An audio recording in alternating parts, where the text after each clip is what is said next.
Ayun, nagka-oras din para mag-trim ng ating sariling bonsai. Pero marami pa ring wild din. Wild yan. Ako, wild ito. Wild yan.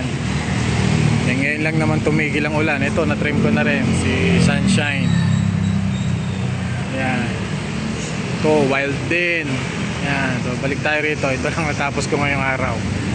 Medyo late na rin ako nag-umpisa dahil may mga nilakad pa. Ito, nakuha ko to doon sa sa exhibit, may nagtinda. Medyo nakuha natin yan sa magandang presyo. Ayan po ang ating si Yorme.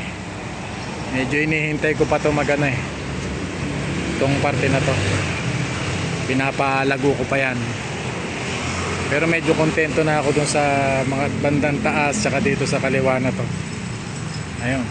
So yan po ang update natin kay Yorme. Happy bonsai.